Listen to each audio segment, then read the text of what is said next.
Thank you for joining me today. I'm Allison Bartlett, Senior Manager of Disability Programs with HDSA, and today I'm discussing 10 tips for navigating Social Security disability. I always like to start by showing the Social Security Act. No, I do not expect you to read this whole thing right now, but I like to put this up here because Social Security disability is a federal program through federal legislation. So if you do not meet all of the criteria for Social Security disability that is outlined by the Social Security Code, your claim will be denied. You cannot just apply and have no evidence or do no preparation and think your application is going to be successful. It is a process. There's a reason I call it a process and not just an application. There are multi-steps, there are many things that need to happen, and you really need to have a care team that you work with to help you get through this process. So again, Social Security disability is mandated through the Social Security Act, which is federal regulation, which means if you don't follow the rules, you're likely not going to have a good outcome. But these tips I'm going to discuss today are how you have a good outcome. So the very first thing, the burden of proof is on you. And what that means is it is your Social Security claim, so it is your responsibility to show you meet the criteria to be approved for disability. You need to gather and provide the evidence. You need to be an active participant in the claim process. Do not wait around for Social Security to contact you or provide updates. They won't. A lot of people contact me and they say, oh, Allison, 30% of my claim has been reviewed, 60% of my claim has been reviewed, 55% of my claim has been reviewed. Those percentages don't really mean anything. The only way to get a concrete answer from Social Security is to contact them directly, to make sure they've received your medical records, to make sure they have everything that they need for your claim. And I'll talk about that a little bit more later, but it's your claim, so it's your responsibility. And the last thing is, you need to accurately describe your symptoms and limitations in detail to make sure Social Security understands how your HD impacts you or your loved one. One thing I tell families regularly is it's even harder to get approved with Huntington's disease because not only do you have to show that you meet Social Security's criteria, you often have to educate Social Security on what Huntington's disease is.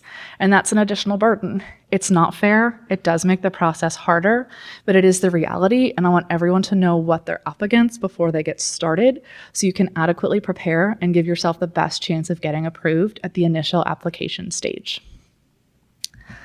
The second tip, your Social Security disability eligibility expires. Your work credits expire if you do not use them.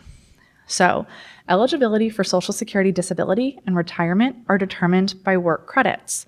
You need 40 work credits for retirement. Once you get those, you're set for life.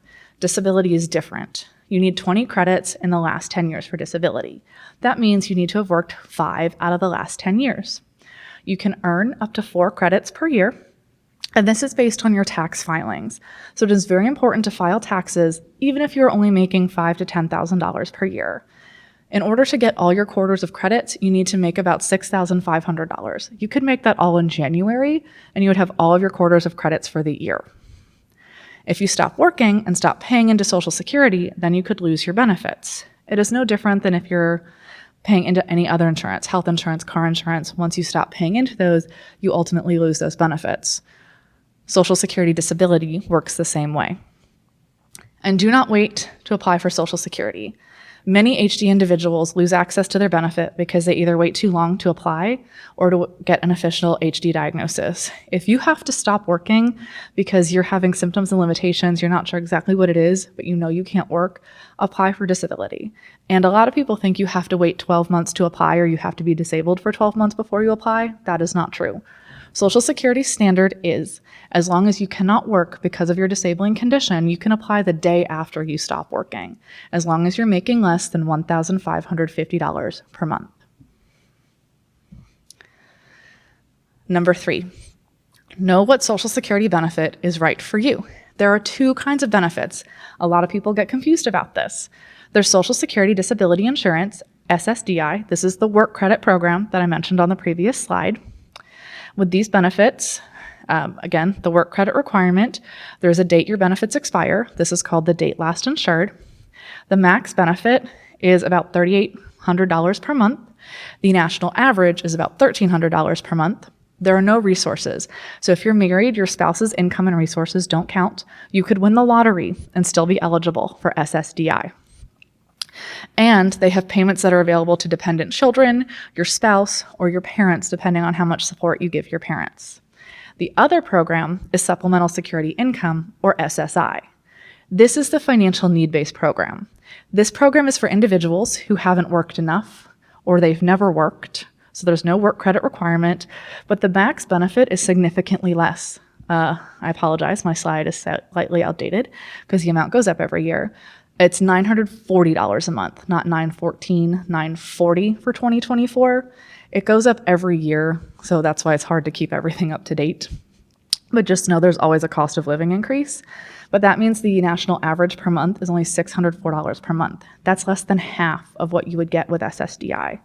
There is a severe, strict resource limit, so you have to have less than $2,000 in resources as an individual and $3,000 as a couple, because for whatever reason, when you're married, you only count as 1.5 people, not 2. But resources are things like your bank accounts, retirement accounts, a 401k, an IRA. If you own, your house does not count as a resource, but if you own any additional property, that does count as a resource. If you own more than one car, that counts as a resource because this dates back to 1950 and God forbid women drive. Sorry, that's me being sassy. But a second car does count as an asset, so that's something to be aware of. And there are no payments to dependents. If you're only getting SSI, your children will not get any additional benefits. Number 4, and this is a big one, you need to submit medical evidence with your claim. You also need to make sure you're getting medical care. You can't have medical evidence unless you're going to the doctor. But medical care is essential for a disability claim. You must have a medically determinable impairment to be approved for Social Security disability. A medically determinable impairment, I know that's a big phrase, it's a medical diagnosis supported by medical notes, testing, imaging, and treatment plans. So if you have Huntington's disease, you've had the gene test, or you've been clinically diagnosed with Huntington's disease by a neurologist, that means you have a medically determinable impairment. And so that's good for a Social Security claim. Your medical records also have to be descriptive and thorough. That means they need to reflect all aspects of your HD. And HD, we all talk about it, has 3 parts: motor, cognitive, and behavioral symptoms. If you don't have symptoms in all 3 areas, that is okay. You just have to make sure your symptoms are well documented in the areas where you experience them. That means you have to be honest with your clinical care team. You have to be honest with your social worker, your neurologist, your psychiatrist, or if you're getting any kind of physical or occupational therapy.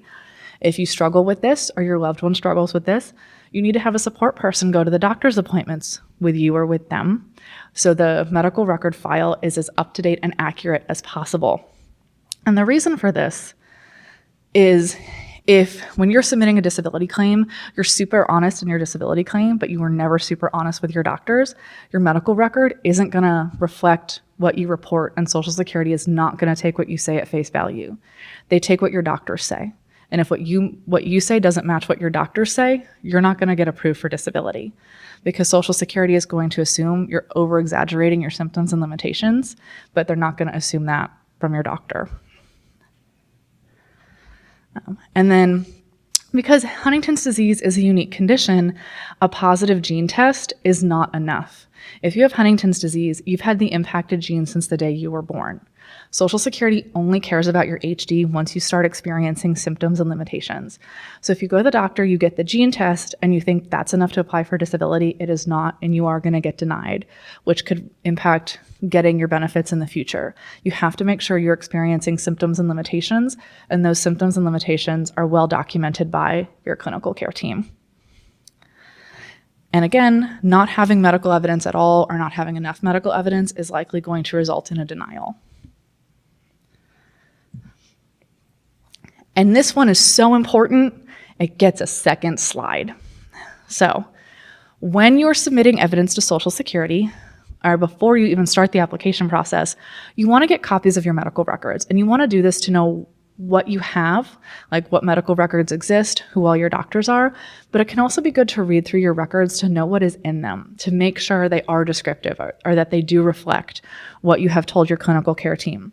It should be fairly easy to get these. A lot of people have online patient portals these days, and your medical records should be in your patient portal. So you can either download them directly or you can send a medical record request through the patient portal. If you have questions, you can ask your doctor or your clinical care team for help. And sometimes they can get them for you. Because medical records come through the large hospital system, there are usually specific rules around them, so they may be able to get you only your last visit, but not all of them. But if you have questions, they're a good starting point since they're your care provider. And what is important to know is Social Security does legally have to request your medical records, but request is not the same as obtain. Social Security literally has to send medical record requests to all of the doctors you put in your application. So put all of them, not just the doctors you see for Huntington's disease. Any other conditions you experience, you want to put all of your doctors, whether it's diabetes, hypertension, chronic back pain, cancer. Everything needs to be included. Social Security gets to determine what medical records are important, not you, because you may exclude something that could change the outcome of your case. But like I was saying, Social Security legally has to request all the records from your doctors. They don't go to your physicians directly. They go to medical record processing facilities. They don't know you. They don't care about your Social Security disability claim. Stuff does get lost. They do the best to fulfill all the medical record requests in a timely fashion, and they do everything they can. But stuff gets misplaced, stuff gets lost, stuff takes a while to get back to Social Security sometimes. So that's why if you have your records and you can send them to Social Security, it can guarantee that they have everything that they need, and it can help expedite the processing of your claim because they don't have to wait as long to get it. Another thing to be aware of is Social Security has specific medical criteria. They have a specific listing for Huntington's disease. It's 11.17. You can Google that. And then another really good listing for Huntington's disease is 12.02 for neurocognitive decline. These can be handy to look at just so you have an idea of what Social Security is looking for, and it can also help you. They provide examples in the listing of what they're looking for to use some of those examples in your claim if you experience those symptoms, and it gives you a way to talk about it so you understand how to talk about it and Social Security understands what they're reading. And then this is very important. Clinical trials are huge for the HD community because that's how we push forward the research. That's how we try to find new drugs, find a cure. Clinical trials do not count as medical evidence for Social Security disability. And the reason for that is clinical trial research is not released. You cannot get your records. So it's like those appointments never happened. It doesn't exist for a Social Security disability process. It's important to go. It's important to be really active in clinical trials. But if you haven't had an actual official on-record appointment in 2 years, you need to make a regular appointment with your neurologist before you apply for Social Security disability. Number 5, Huntington's disease qualifies for compassionate allowance. What does this mean? Well, you should definitely list adult onset Huntington's disease in your application. You need to phrase it as adult onset Huntington's disease. Social Security is alphabetically challenged, and Huntington's disease is literally listed under A for adult onset. Juvenile onset Huntington's disease is listed under J. So you need to tell them where to find it in the alphabet because they put it somewhere dumb in the alphabet and it confuses everybody. So, compassionate allowance is not an automatic approval. It helps speed up the processing of your claim, but it doesn't guarantee an approval. It doesn't guarantee anything. It just puts you in a separate pile. There's the regular Social Security disability claim, and there's compassionate allowance claims. Compassionate allowance claims are supposed to get looked at more often, and they're supposed to get pushed through the system faster, but nothing says you're going to get an automatic approval. This is true for other conditions. A lot of people think that if you have ALS, you'll get approved quickly. That's not necessarily the case. I have talked with many lawyers who have ALS patients who have to go all the way to hearing 2. Social Security just doesn't always understand these neurodegenerative diseases. And then you want to specifically request compassionate allowance in your application. Use the phrasing, please flag my claim for compassionate allowance for adult onset Huntington's disease per DI 23022.923. That is Social Security's internal code. At best, Social Security recognizes compassion allowance claims 50% of the time. So it's hit or miss, but it's gonna be a miss unless you put that language in and specifically requested of Social Security. Number 6, this is the big one.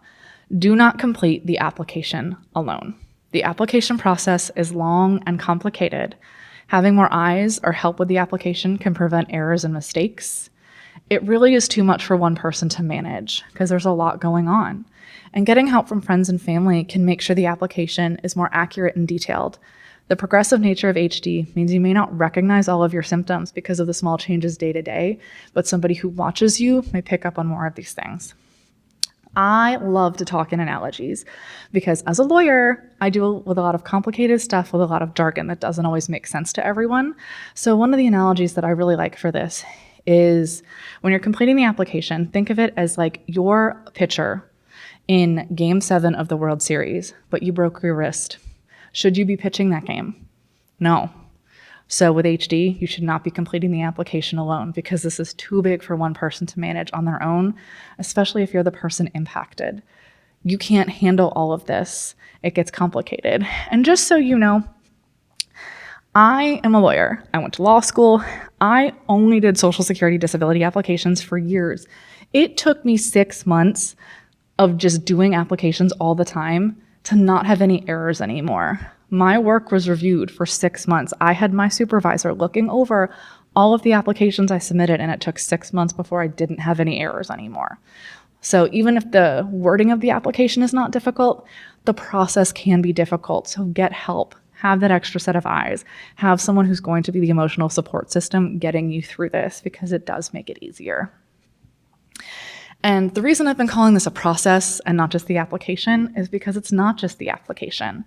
There will be additional paperwork, follow-up, and communication from Social Security.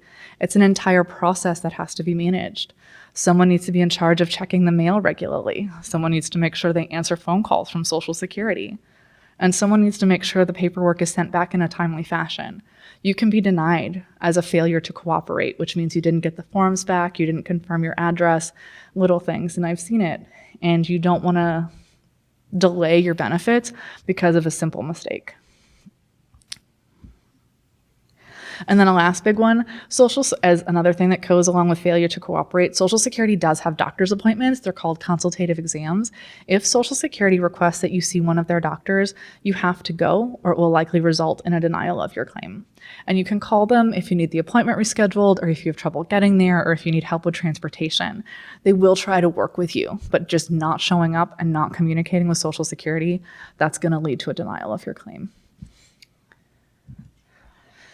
Number 7, this is often really hard for individuals and families, completing the application from the perspective of a bad day. As humans, we want to have hope. We look at the bright side. We want to focus on all the good things that are happening, all the things a person can do.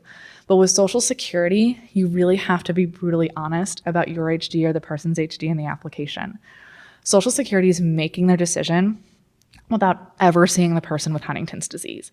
Everything is based off what is written on pieces of paper, the medical records, the application, and so you have to paint a very detailed picture. And if you put hope into the application, Social Security is going to get the wrong idea. You have to be really honest and very thorough. The hope in Social Security lies in getting approved for the benefits. It's not in completing the application itself. Things you have to include, all of your HD symptoms and limitations, all of the changes to daily life, your hobbies, your chores, why you had to stop working and why you can't work anymore. But if you say things like, I want to work, that can get your application denied. You have to be really, truly honest. So another analogy I like to give families is, would you rather submit the equivalent of the Mona Lisa or a stick figure drawing? No one answers the question because the obvious answer is the Mona Lisa. And you don't have to get all the way to the Mona Lisa.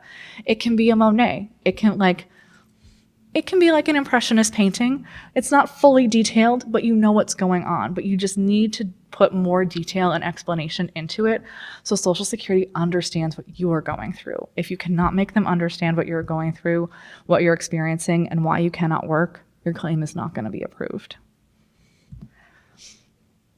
Number 8, Assume Social Security does not understand Huntington's disease. Huntington's disease is a rare condition. The person assigned to your case at Social Security has likely never heard of HD, or they've seen one other HD case 15 years ago. HD families and individuals not only have to show they have HD and are disabled due to their HD, but they also have to educate Social Security about HD to make sure their claim is given the attention it deserves. If someone doesn't know what it is, they're more likely to dismiss it. And so how we can combat this is to include specific language, because if Social Security doesn't understand, they may send out inaccurate or inappropriate forms for an HD diagnosis. I've had this happen in the past.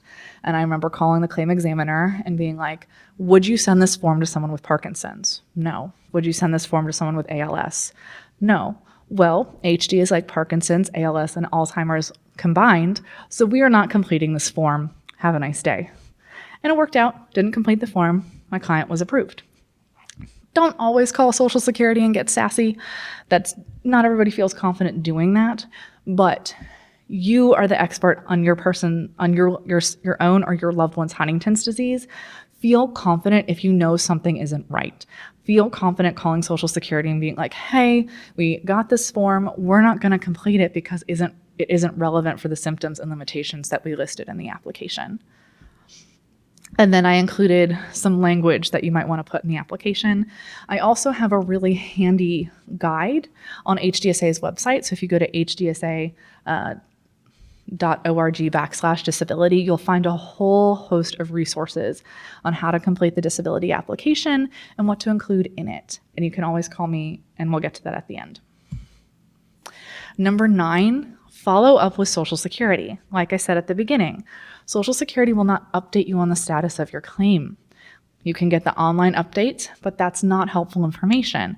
It doesn't include if anything is missing, if Social Security is waiting on something, if they need something from your doctor, or if they haven't gotten any of your medical records. It is your job, because it is your claim, to confirm that Social Security has all the information they need to process your claim.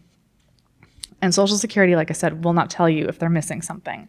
You have to call and ask them specifically, and then give it to them if they are missing it. And then the last thing, number 10, advocate for yourself. This is a big one. Advocating for yourself is not learned. It's something we have to practice. This is your disability claim. No one else is going to speak for you. Also, no one else is allowed to speak for you unless you have a signed appointment of representative form called a 1696. If you know someone else is going to be helping you with your claim, spouse, sibling, other loved one, friend, and you want them to be able to contact Social Security when you're not there, you want them to get updates on your claim, you want to complete this form. But to advocate for yourself, it is your right to speak about your condition, the things that impact your well-being, and the decisions being made on your behalf. You have the right to assert your own best interests, and no one else may be able to advocate for you. You know yourself and your needs best. You will miss out on benefits and assistance for yourself if you do not speak up, or if you do not have someone you love or trust to help speak up on your behalf if they know what you want. So what are some of the things to include in the application? You want to include that you have adult onset Huntington's disease per listing 11.17 or 12.02, or both. You also want to make sure you flag it for compassionate allowance. And then Social Security is going to ask you questions about any marriages, prior marriages, and your children, your total earnings for the last 2 years. I have past 15 years of work history on here, but very excitingly, Social Security changed that rule this year, and they're only going to look at your last 5 years of work history. This is a big change because it means you don't have as much of a burden to prove you're disabled. Instead of Social Security looking at all of your jobs for the last 5 years to see if you could do any other work, they're only going to look at your jobs for the last 5 years to see if you could do any other work. So that is a positive change. You want to list all of your physical and mental conditions, not just Huntington's disease if you have anything else. You need all of your doctors, all their contact information, another big thing is you need all of your appointments, your first appointment, your last appointment, and any upcoming appointments. So Social Security can request all of your records.